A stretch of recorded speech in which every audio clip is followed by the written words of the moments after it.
Mesdames et messieurs, ici Chaz et on se retrouve aujourd'hui pour la review du second épisode de cette saison 2 de Promise Neverland. Et franchement, il est juste excellent, vraiment sublime. Il était contemplatif, mais à un niveau de malade. Et surtout, il a répondu à énormément de questions. Franchement, c'est incroyable que maintenant, dès le deuxième épisode de cette saison 2, on en apprenne autant.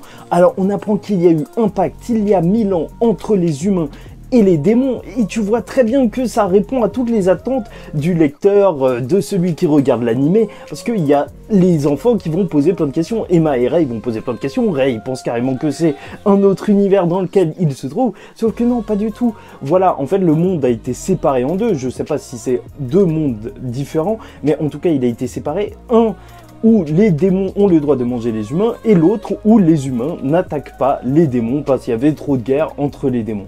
Et ça, c'est vraiment juste énorme.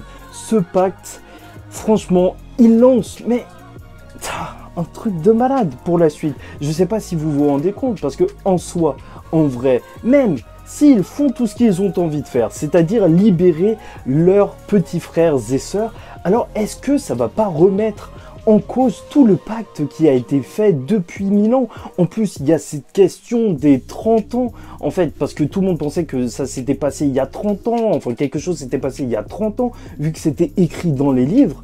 Donc c'est assez mystérieux, et Minerva, dans tout ça, je pense que pourra apporter énormément de réponses. En tout cas, peut-être que je vois juste un petit bémol dans cet épisode. S'il fallait vraiment pinailler sur un petit truc, c'est le fait qu'on ait cette révélation juste après un épisode. Et c'est vrai qu'apparemment cet épisode 1, il ne reprenait pas tous les événements des scans, et c'est peut-être là que c'est dommageable, parce que à ce moment, quand Emma et Ray vont apprendre cette nouvelle, ils vont être super heureux. Et c'est normal. Sauf que c'est assez étonnant, parce qu'en soi, t'as pas l'impression qu'ils ont tant galéré que ça pendant leur fuite de la forêt, et qu'ils se sont tant posé de questions que ça. Tu vois, c'est pas comme s'ils avaient galéré pendant des jours.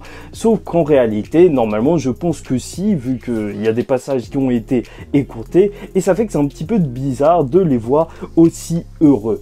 Mais en même temps, c'est du génie, parce que cette petite, je sais pas, ce petit pinaillage sur l'exécution, en soi, l'idée est juste géniale, parce qu'on reprend le concept de base qui nous a fait kiffer, mais vraiment kiffer à fond Promise Neverland, c'est le fait de s'enfuir d'une maison, d'un endroit, et là on le reprend, mais juste à plus grande échelle, et l'auteur est un génie d'avoir fait ça, parce qu'il y a beaucoup de séries qui se sont cassées justement parce que leur concept de base était fort et qu'ensuite ils s'en étaient éloignés. Je vous cite le labyrinthe par exemple en tant que série de films. Le premier film c'était sortir d'un labyrinthe, et dans les autres films il n'y avait plus trop de rapport avec le labyrinthe, c'est parti avec des courses de zombies et tout, et franchement ça n'a pas trop marché, parce que voilà, les gens étaient partis pour ça. Le concept était tellement fort de base que changer de ligne directrice, c'était un peu trop dommageable. Et là, pour Promise Neverland, on reste sur la même chose, mais à plus grande échelle. Au lieu de s'échapper d'une maison, d'une ferme de bétail, là, ils vont carrément s'échapper de ce monde, et ça donne un objectif clair. Franchement, c'est où je vous ai dit que c'était sublime cet épisode, mais je le pensais vraiment, c'était juste incroyable. Cette ambiance qui a réussi à être créée, notamment grâce aux OST, mais franchement, les OST pendant cet épisode, mais re-regardez-le, mais plutôt réécoutez-le. C'était un truc de malade. Les scènes étaient contemplatives. Tous ces décors, tous ces paysages étaient magnifiques, et surtout celui de la forêt avec Sonju, là c'était incroyable, la voir avec cette petite cape, cette capuche, il ne disait absolument rien, mais c'était tellement beau, tu sentais tellement de quiétude, t'étais en paix quand tu voyais ça, mais carrément, au point où j'ai failli m'endormir. Bon, en même temps c'est le soir, mais c'est pas mauvais, je le dis pas de manière mauvaise, mais c'est vraiment que j'étais posé. C'était un épisode incroyable en termes d'ambiance, et en plus je pense que c'est parfait cette ambiance pour une introspection, l'introspection qu'on a d'Emma puisque elle a dû énormément changer. Là, on a été bercé par cet épisode, un peu comme ces enfants qui apprennent tout de ce monde avec ces deux démons. Et c'est vrai que même dès le début, on voit que Emma, elle va changer durant cet épisode, parce que dès le début, c'était quoi cette scène d'ouverture? On revenait sur la fin de l'épisode 1 avec Rey qui demandait que voulaient ces démons. Et alors que Rey posait cette question, et que, en vrai, Sonju, il avait l'air gentil. Il était en train de dire le truc le plus mignon du monde. Franchement, j'ai kiffé ce personnage. Il disait, oui, j'ai pris la lance pour pas que les enfants se blessent. Bah, Emma, elle écoutait même pas, elle pétait un câble parce qu'elle voulait savoir où étaient les autres. Et c'est beau parce que c'est ça, le personnage d'Emma, c'est le personnage qui se préoccupe à fond de sa famille, et elle ne laissera rien leur arriver, à tel point que voilà, t'as Gilda qui est assez flippante cet épisode, qui va le reprocher à Emma, et même les autres vont aussi le reprocher à Rey, et c'est tellement attachant d'avoir ces scènes entre cette petite famille, entre ces enfants qui découvrent tout de ce monde. En plus, Rey qui fait la cuisine, ça j'ai kiffé. Pas parce que je suis fan de Shogeki no Soma, mais c'est juste que il était juste excellent. Et qu'est-ce que j'aimerais, qu'est-ce que je l'aime bien. Bon, les deux démons, ils sont incroyablement gentils. Et franchement, là, je suis tombé des nues. Et je sais pas pour vous, mais de base, moi, je les imaginais comme des genres de véganes, en vrai. Sauf que c'était pas du tout ça. Et à ma grande surprise, ce sont des religieux. Et c'est assez étonnant, en fait, dans le monde dans lequel on vit. Et actuellement, en fait, il y a beaucoup, si tu regardes autour de toi, en vrai, même dans les séries, dans les films, il y a énormément de critiques de la religion. La religion, elle est énormément critiquée comme un truc qui enferme les gens, qui pousse les gens à faire de mauvaises choses. Et là, quand même, l'auteur a décidé que ces deux personnages qui feraient, en fait, en quelque sorte, qui joueraient le rôle de héros, bah, seraient des religieux. Et oui, et franchement, bah voilà, c'est un truc de malade, des religieux. Pourquoi? Parce que en soi, c'est vrai, c'est juste que c'est des principes qu'ils suivent. Même si t'es pas religieux, bah tu sens que, en fait, c'est des principes de vie qu'ils suivent à fond. Et ça les mène à quoi? Bah c'est un total respect à la fois de ce monde et des êtres vivants qui le composent. Et même s'ils sont obligés de tuer, par exemple, une dinde pour manger de la viande, bah en tout cas, ils prieront parce que c'est une façon d'avoir de la reconnaissance envers cet univers.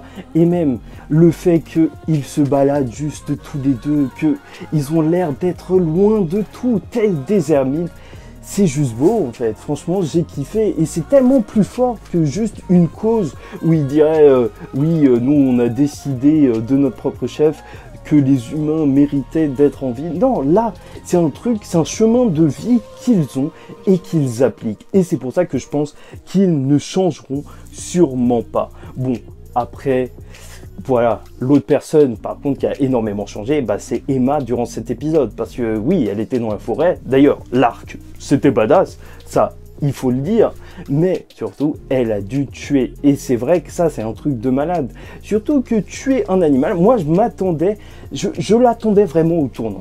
J'étais sûr que ça arriverait, j'ai pas lu les scans.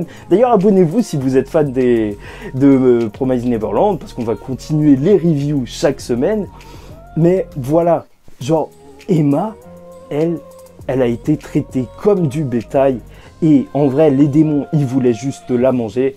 Alors, faire la même chose à un animal, c'était sûr que ce serait un questionnement qu'elle se ferait. Sauf que là, elle n'est pas dans notre monde où les gens peuvent essayer de compenser leur carence en protéines avec des lentilles ou des médicaments.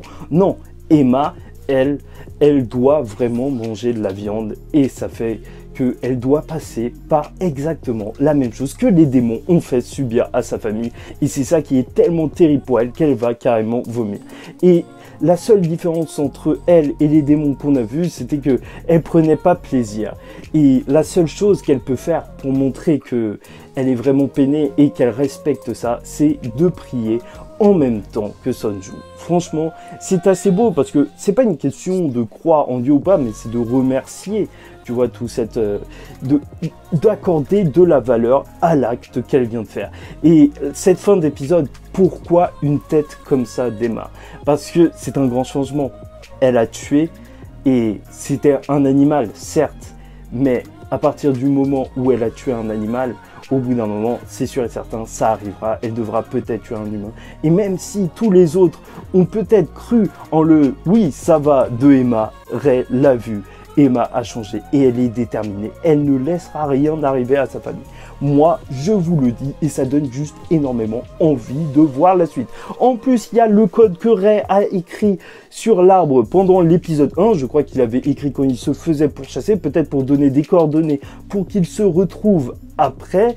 Là, je crois que c'est en rapport avec Minerva, vu que tu as la transition avec le stylo d'Emma. Mais si je me trompe, n'hésitez pas à me l'écrire en commentaire. Mais voilà, ils vont sûrement recroiser les démons très vite, et franchement ça me fait de la peine de quitter nos deux démons qu'on kiffe autant. Franchement, moi en un épisode, ça y est, ils m'ont conquis. Parce que apparemment ils vont les quitter, mais j'espère qu'on les reverra par la suite. Bon, n'hésitez pas à me donner votre avis sur cet épisode en commentaire, parce que franchement j'ai kiffé et j'ai vraiment envie d'avoir votre avis. Parce que c'est vrai, c'était paisible, il n'y avait pas énormément d'action, et c'est pour ça je pense que il peut diviser, mais je l'ai trouvé juste magnifique.